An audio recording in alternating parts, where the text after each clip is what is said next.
Coba Anda bayangkan sebuah mesin miliaran dolar.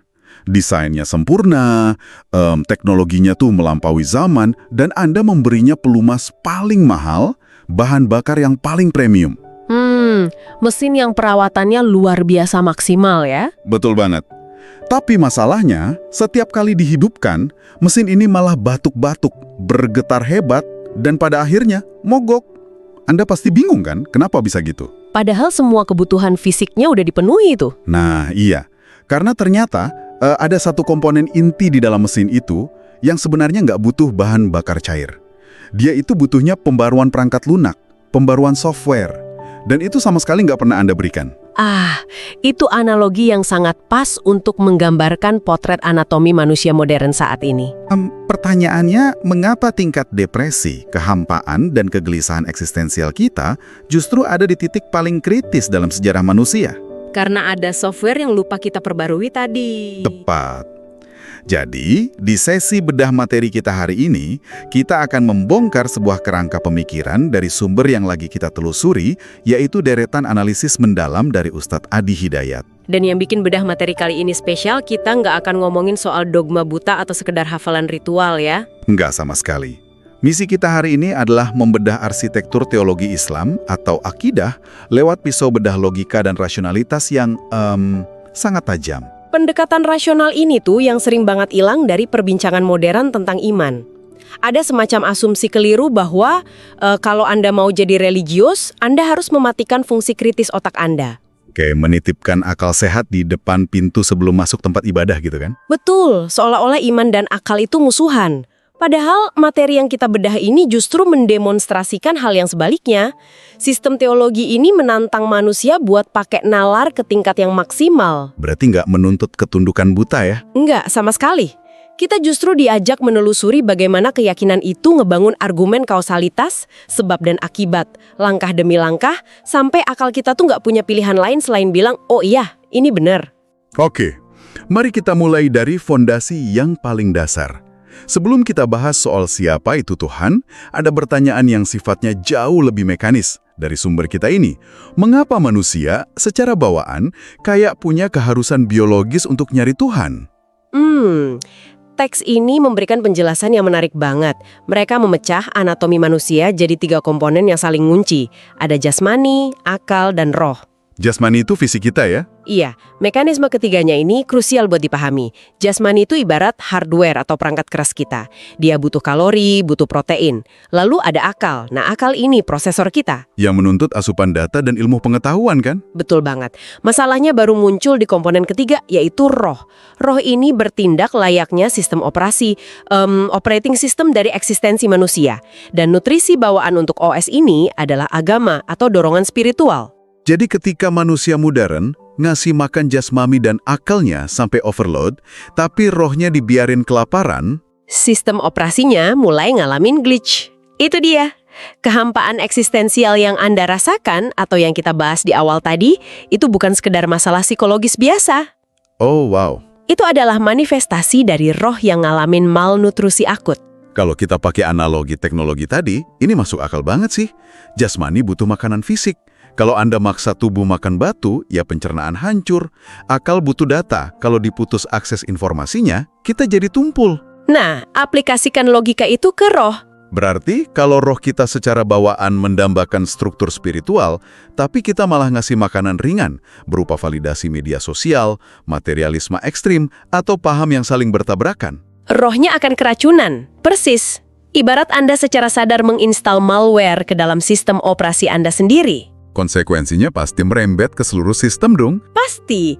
Disinilah materi kita memperkenalkan konsep ad-din. Biasanya kata ini diterjemahkan secara sempit sebagai agama. Padahal secara mekanis itu adalah ekosistem utuh yang ngatur keseimbangan manusia. Ekosistem yang punya 3 pilar kalau nggak salah di teksnya.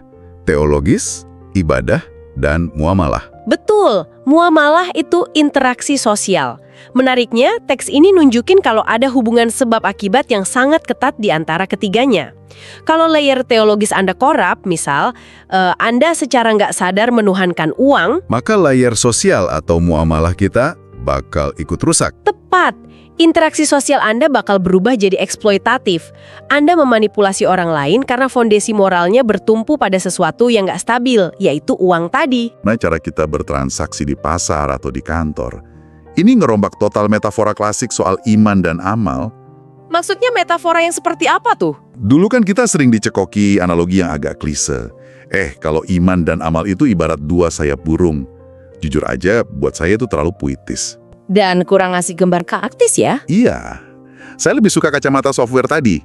Iman itu sistem operasinya, dan amal kayak ibadah kita, etika kerja kita, itu adalah software yang mengeksekusi kode dari OS tersebut. Analogi yang tajam. Iya kan? Punya OS terinstall tapi Anda nggak pernah ngejalanin program apapun, ya sama aja kayak komputernya mati. Dan analogi itu mengakar kuat banget pada realitas mekanis manusia yang dibahas di materi kita. Ada satu contoh kasus yang sangat menohok di teks ini soal itu. Kasus tentang orang yang mikir bisa mengakali sistem di akhir hayat. Nah, itu dia. Banyak orang berasumsi, saya bisa hidup bebas mengabaikan spiritualitas, nanti pas mau meninggal tinggal override aja sistemnya pakai ucapan syahadat. Kayak jalan pintas di detik-detik terakhir. Iya, tapi teks ini membongkar ilusi itu. Ngucapin ikrar keimanan saat krisis atau pas mau meninggal, itu bukan sekedar digerakkan oleh otot rahang, melainkan oleh kebiasaan sistemik dari akal dan jasmani Anda. Tunggu, maksudnya kalau sepanjang hidup, hardware dan software kita nggak pernah dipakai buat coding keimanan lewat amal nyata? Sistem Anda bakal nolak perintah itu saat proses shutdown atau kematian mendekat. Karena otot dan saraf Anda nggak kenal bahasanya. Wow, itu perspektif yang lumayan bikin merinding sih. Tapi oke. Kalau roh kita memang udah diinstal OS bawaan yang selalu nyari koneksi ke penciptanya, ada pertanyaan ngeri nih. Tepatnya pada fase janin, saat usia 4 bulan di dalam kandungan. 4 bulan? Ada apa di titik komputasi biologis itu? Di titik itulah roh ditiupkan. Dan barengan sama itu, sebuah program bawaan yang bernama fitrah langsung diaktifkan. Fitrah ini semacam sinyal pencarian yang udah kenal sama konsep Rab. Rab itu maksudnya entitas pemelihara ya? Betul, pemelihara, pemberi rezeki, pengatur kehidupan. Jadi sinyal di dalam diri Anda ini cara konstan ngelakuin ping, nyari koneksi ke Rob tersebut. Tapi kalau sinyal itu udah aktif dari sananya, pertanyaan saya, kenapa sejarah manusia tuh penuh dengan penyembahan yang acak banget? Ada yang nyembah pohon, matahari, patung. Atau di era modern, nyembah karir dan validasi orang lain, ya kan? Nah, iya. Berarti sinyal bawaan ini gampang banget dibajak sama lingkungan sekitar kita dong. Itu karena manusia lahir bawa kehendak bebas dan kita beroperasi di dalam ruang budaya. Lingkungan itu bertindak layaknya hacker yang membelokkan domain name system atau DNS spiritual kita. Jadi sinyal yang tadinya murni mau nyambung ke Rab pencipta malah di-redirect ya? Bener, dibelokkan oleh tekanan sosial dan tradisi menuju server-server palsu. Manusia mulai ngasih label Rab ke benda mati, fenomena alam, atau bahkan kekuasaan politik. Di titik ini rasionalitas kita tuh bener-bener ngalamin degradasi ya. Kita mulai bergantung pada hal-hal yang secara logika lebih lemah dari kita sendiri. Sangat terdegradasi. Dan ini membawa kita ke momen intervensi linguistik dan teologis yang paling radikal dalam sejarah. Saat masyarakat lagi terjebak di disorientasi server ini, Al-Quran ngerespon. Lewat surah Al-Ikhlas ya. Saya baca bagian ini di materi kita. Dan jujur, ini menarik banget. Teks ini nggak cuma nyuruh kita baca, tapi membedah arsitektur katanya. Gimana persisnya teks itu ngejelasin? Akar kata ikhlas itu dari kata kholis. Maknanya pemurnian absolut, kayak proses penyulingan air yang membuang semua polutan dan racun. Jadi fungsi surah ini tuh buat menggelincirkan semua server palsu tadi. Menyingkirkan semua klaim ketuhanan yang korup sampai cuma tersisa satu entitas murni. Dan pemurnian itu memuncak pada identifikasi nama yang dituju. Ini nih, ini bagian favorit saya dari teksnya. Ada satu klaim linguistik yang bikin saya benar-benar berhenti baca sejenak buat mikir. Soal demonstrasi nama Allah yang strukturnya nggak bisa diutak-atik itu ya. Iya, diklaim kalau namanya nggak bisa dipecah untuk merujuk ke hal lain. Coba deh, gimana mekanika bahasa Arab ngebuktiin hal ini? Mari kita mainkan pembongkaran morfologisnya. Oke, mari kita bedah arsitektur lafadznya bareng-bareng. Ambil lafadz Allah. Terus, kalau Anda mencabut huruf alif di bagian paling depan, apa bentuk kata yang tersisa? Kalau alif dihilangkan, yang tersisa adalah lillah. Betul. Maknanya apa? Miliknya atau kepunyaan Allah? Fokus maknanya tetap mengunci pada entitas sang pencipta kan? Iya, nggak berubah subjeknya. Sekarang kita potong lebih dalam lagi.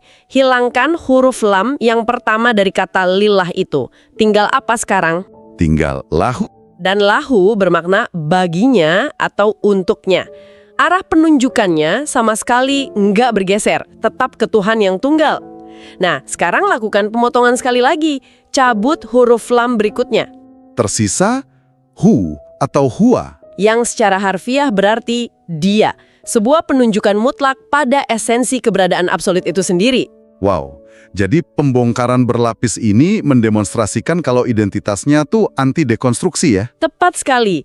Anda nggak bisa mencerai-beraikan namanya buat nyiptain makna atau entitas baru. Semuanya kembali pada dia. Ini adalah fondasi pertama dari logika ketuhanan Islam, yaitu kejernihan identitas. Secara linguistik ini sangat elegan, beneran mengunci pada satu makna, tapi gimana secara filosofis? nah, itu. Mari kita uji secara filosofis universal. Kenapa Tuhan itu harus esa? Kenapa konsep tunggal atau ahad ini jadi harga mati yang nggak bisa ditawar? Di sini teks kita pakai aksioma yang disebut laisa kamislihi syai'un.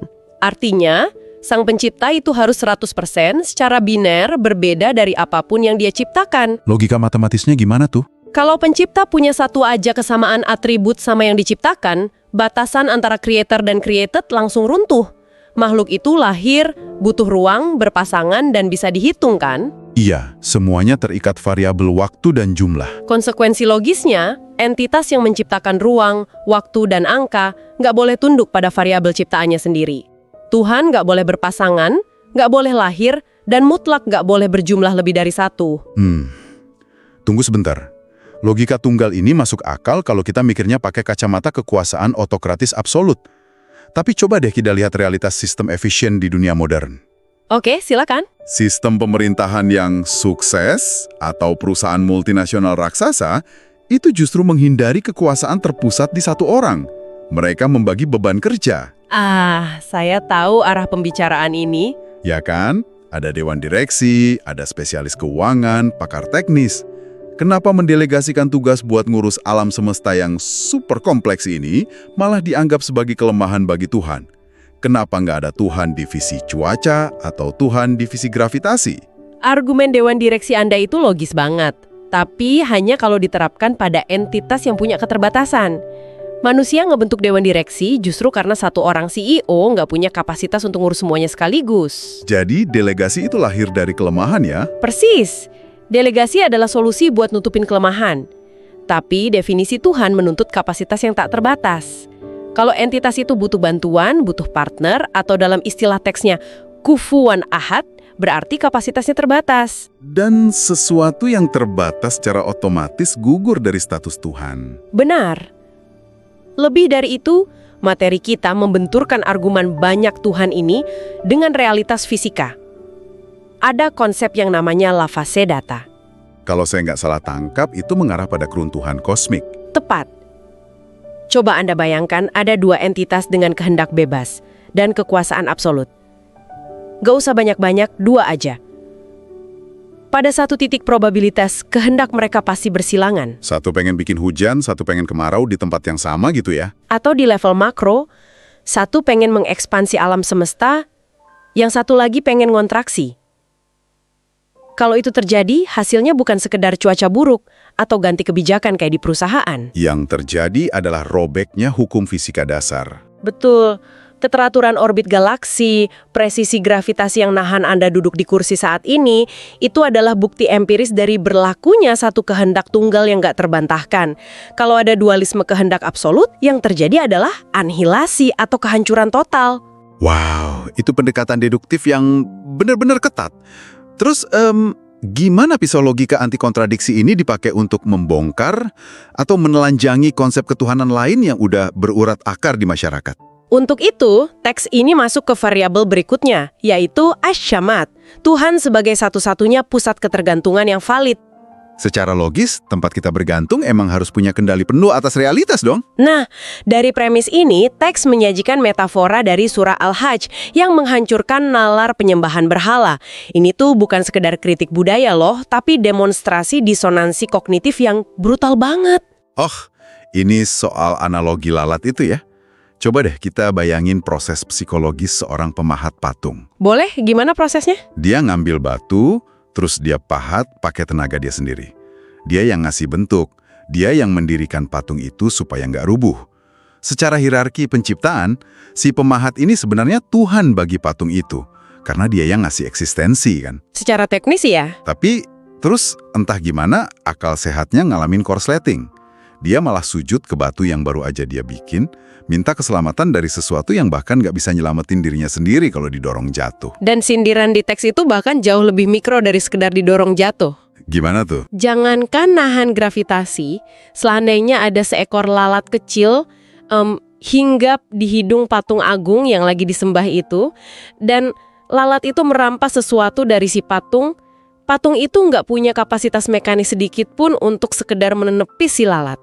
Astaga. Coba pikirkan, bagaimana akal rasional manusia bisa toleran sama ide bahwa hidup mereka bergantung pada entitas yang wilayah kekuasaannya aja bisa diinvasi sama serangga sekecil lalat. Kegagalan berpikir inilah yang disasar habis-habisan. Gila, itu membongkar abis penyembahan patung fisik.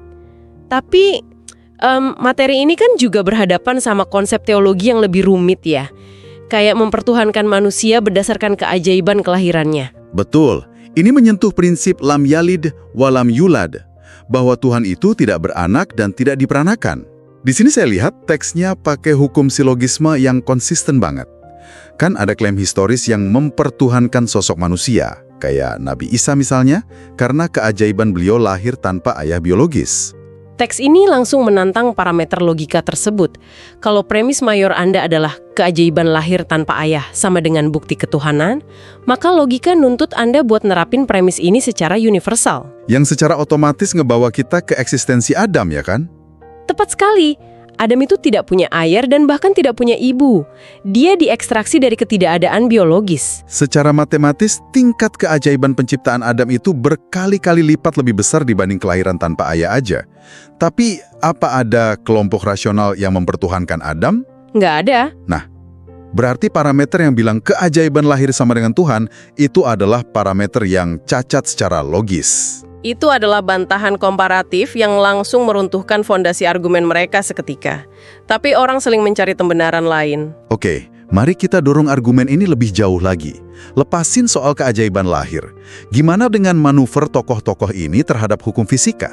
Maksudnya mujizat seperti apa? Mereka melakukan hal yang mestinya cuma bisa dilakuin sama Tuhan. Menghidupkan orang mati, atau di kisah Nabi Ibrahim, mengembalikan nyawa burung yang udah dicincang. Bukankah otoritas mutlak atas nyawa itu bukti esensi ketuhanan di dalam diri mereka? Argumen itu bertumpu pada satu asumsi yang keliru, yaitu bahwa kekuatan itu diproduksi sendiri oleh si tokoh. Padahal materi kita ngasih garis batas yang tebel banget lewat frasa biiznillah. Dengan izin Allah, ya? Betul. Apa yang kita sebut mujizat itu bukan pameran kekuatan personal mereka. Itu semacam akses delegasi yang sifatnya temporer dan terkunci. Kalau boleh saya pakai analogi, ini tuh ibarat seorang duta besar yang diutus presiden ke negara asing. Boleh, terusin? Pas bertugas, presiden ngasih dia kendaraan tempur anti peluru dan akses keamanan level tertinggi. Mobil itu sakti, anti hancur. Tapi, mobil itu bukan milik si duta besar. Fasilitas itu nggak ngubah status dia jadi presiden kan? Nggak sama sekali. Itu cuma infrastruktur pelengkap untuk ngebuktiin ke pihak asing, orang ini beneran bawa mandat langsung dari presiden loh. Begitu misinya selesai, kunci mobilnya ya ditarik lagi. Analogi yang sangat brilian. Duta besar itu nggak memproduksi mobilnya sendiri, sama kayak tokoh-tokoh kenabian itu nggak memproduksi keajaiban dari esensi diri mereka. Mereka cuma mengeksekusi keajaiban karena sistem operasi di atas mereka mengizinkan terjadinya pengecualian hukum alam pada detik tersebut. Inilah inti dari akidah yang kokoh. kita diajarkan membedakan sumber dan perantara. Betul. Akal kita dilatih supaya nggak pernah mencampur adukan kurir dengan penulis suratnya, sehebat apapun seragam si kurir itu. Pemaparan yang kita bedah hari ini benar-benar mendekonstruksi narasi lama ya. Narasi yang bilang kalau agama itu cuma soal memejamkan mata dan percaya aja. Justru sebaliknya, kerangka Islam memposisikan akal di garda terdepan buat menapis kebenaran. Logika itu bertugas sebagai firewall. Penolak kontradiksi. Iya, memblokir berhala-berhala modern. Entah itu wujudnya batu, validasi eksternal, atau obsesi material. Dan pas logika udah mentok mencapai batas komputasinya, nah, Di sanalah iman mengambil alih ya, untuk memproses keindahan yang parameternya terlalu luas untuk diukur otak kita. dan efeknya sangat praktis di dunia nyata. Kalau fondasi keyakinan Anda udah teruji banting oleh rasionalitas sekeras ini, segala hal di bawahnya bakal stabil. Muamalah Anda, cara Anda berbisnis, cara ngadepin krisis, nggak akan gampang goyah. Anda nggak lagi cuma jadi follower tradisi yang buta arah. Sangat mengesankan. Sebelum kita tutup penelusuran kita kali ini, ada satu benang merah yang menarik dari semua diskusi logika ketuhanan ini. Sesuatu yang rasanya pantas jadi bahan perenungan buat Anda semua. Apa itu?